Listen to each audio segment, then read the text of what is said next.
नमस्कार। आज हम जानेंगे धृतराष्ट्र के पुत्र मोह के बारे में। महाराजा धृतराष्ट्र जन्मांध थे।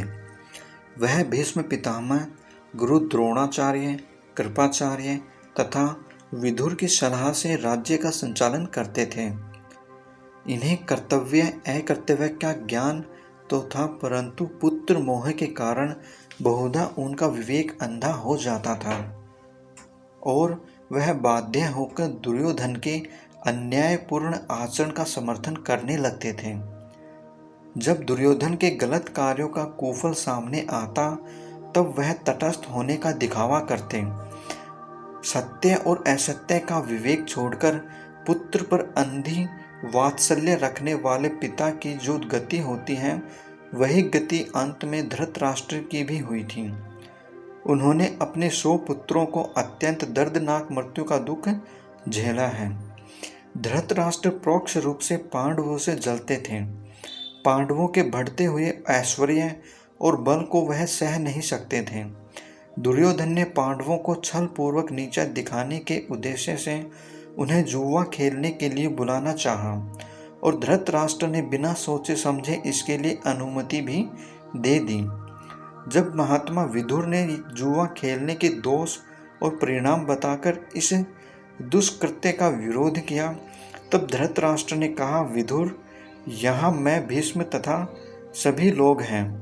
देव ने ही धूत या जुए का निर्माण किया है, इसलिए हम इसमें कुछ नहीं कर सकते। मैं देव को ही बलवान मानता हूँ और उसी के द्वारा यह सब कुछ हो रहा है। जुए में द्रौपदी दांव पर रखी गई, तब भी भीष्म पितामह, द्रोणाचार्य, कृपाचार्य और महात्मा विदुर सहित सारी सभा स्तंभ रह गई। परंतु धृतराष्ट्र बहुत प्रसन्न हुए और बार बार पूछने लगे, कौन जीता, कौन जीता। धृतराष्ट्र के लिए इससे बड़ी निंदनीय बात और क्या हो सकती थी।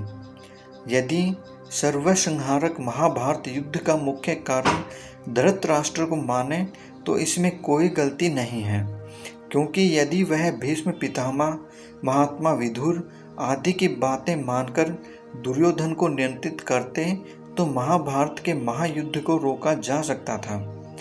महाभारत के कई स्थलों पर धृतराष्ट्र में मानवता के उत्कृष्ट रूप का भी दर्शन मिलता है। जैसे द्रौपदी के साथ पांडवों के विवाह की बात सुनकर धृतराष्ट्र ने अहोभाग्य अहोभाग्य कहकर आनंद प्रदर्शित किया तथा महात्मा विदुर को भेजकर पांडवों को बुलवाया। पांडवों से मिलकर उनमें आत्मीयता जागृत हुई। उन्होंने युधिष्ठिर से कहा, मेरे दुरात्मा पुत्र दंभ और अहंकार से भरे हैं। वे मेरा कहना नहीं मानते, इसलिए तुम आधा राज्य लेकर खांडवप्रस्थ में निवास करो। भगवान श्री कृष्ण ने भी धृतराष्ट्र के इस विचार को सर्वथा उत्तम तथा कौरवों की यशवृद्धि करने वाला बतलाया। सभा पूर्व में महाराजा धृतराष्ट्र ने द्रौपदी के संदर्भ में दुर्योधन को फटकारा और द्रौपदी को सांत्वना देते हुए कहा, बहू द्रौपदी, तुम मेरी पुत्र वधुओं में सर्वश्रेष्ठ हो और धर्मपरायण भी हो। तुम्हारी जो इच्छा हो मुझसे वर मांग लो। यह सुनकर द्रौपदी ने युधिष्ठिर, भीमसेन, अर्जुन, नकुल और सहदेव को दास भाव से मुक्त करा लिया। महाराज धृतराष्ट्र भगवान श्री कृष्ण के अंतरंग भक्त भी थे, इसलिए उन्होंने अंधे होते हुए भी भगवत कृपा से दिव्य दृष्टि प्राप्त करके राज्यसभा में भगवान के दिव्य रूप का दर्शन किया था, जो संसार में सौभाग्य से ही प्राप्त होता है। वह केवल पुत्र मोह में पड़कर दुर्योधन के अन्यायों का निराकरण न करने के कारण ही दोष के भागी बने।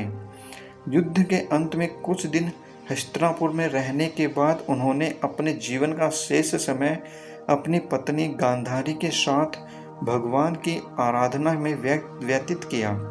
महाराज धृतराष्ट्र ने अंत में दावा अग्नि में भस्म होकर अपनी अनित्य देह का त्याग किया था। वीडियो देखने के लिए आप सभी का बहुत बहुत धन्यवाद।